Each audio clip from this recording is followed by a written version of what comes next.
जीवन जगले आपल्या कुटुंबापुरतं, आपल्या परिवारापुरतं, पण संत श्री सेवालाल महाराज जीवन जगले संपूर्ण या महाराष्ट्राच्या माती करता आणि आपल्या पवित्र समाजाकरता.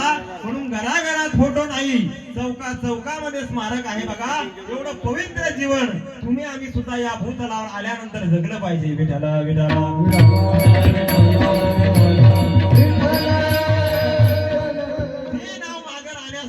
त्या ठिकाणी जीवन जगत असताना चांगल्या प्रकारची कीर्ती त्या ठिकाणी मानवाला करावं लागते बघा. आणि कीर्ती करत असताना, जीवन जगत असताना त्या ठिकाणी अजिबात कुठल्याही गोष्टीचं टेन्शन घ्यायचं नसतं बघा. का टेन्शन घ्यायचं नाही तर जो काळ त्या ठिकाणी येणार आहे त्या काळाला कोणी त्या ठिकाणी टाळू शकत नाही. जी गोष्ट आपल्या हातून घडणार आहे ती गोष्ट घडल्याशिवाय त्या ठिकाणी राहणार नाही बघा. एका कवीनं एका वाक्यामध्ये त्या ठिकाणी सुंदर वर्णन केलेलं आहे बघा. काय वर्णन केलेलं आहे? होणारे ते सुखीन किंवा होणारे ते सुखीन केव्हा प्रभू सगळे पाहता मानवा का चिंता वाहतो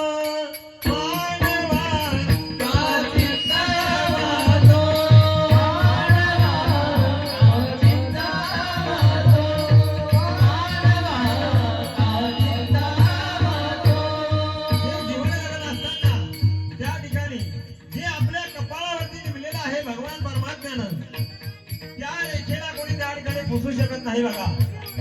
जन्म असेल, मरण असेल, काळ असेल, वेळ असेल, जी टायमिंग मध्ये जी वेळ आहे, ज्या वेळेला जी गोष्ट घडणार आहे, त्या काळानं जी गोष्ट लिहून ठेवलेली आहे, त्या गोष्टीला कोणी या ठिकाणी पुसून टाकण्याचा प्रयत्न त्या ठिकाणी कोणी करू शकत नाही. आणि कोणी प्रयत्न जरी केला तरी ती गोष्ट मात्र त्या ठिकाणी पुसल्या जाऊ शकत नाही बघा. म्हणून या ठिकाणी कवीनं सांगितलंय बघा, होणारे ते सुखीन केव्हा होणारे ते सुखीन केव्हा प्रभू सगळे पाहतो मानवा का चिंता मानवा का चिंता मानवा का चिंता. जी गोष्ट घडायची आहे ती घडल्याशिवाय राहत नाही आणि ज्या वेळेला घडणार आहेत त्याच वेळेला ती घडल्याशिवाय राहणार नाही. दादा ऐका बघा, इकडे तुम्ही राहू द्या विठाला विठाला एवढं पवित्र जीवन आपण या ठिकाणी जगलं पाहिजे. एवढं पवित्र जीवन आपण या भूतलावर आल्यानंतर जीवन जगलं पाहिजे. ऐका, अरे जन्माला प्रत्येक जण जीव येतो, पशु पक्षी या ठिकाणी जन्माला येतात, पण नाव त्यांचंच शिल्लक राहतं की जे माणूस म्हणून जन्माला आले आणि माणूस म्हणून मरण पावले, त्यांचंच नाव या भूतलावर शिल्लक राहतं. विठाला विठाला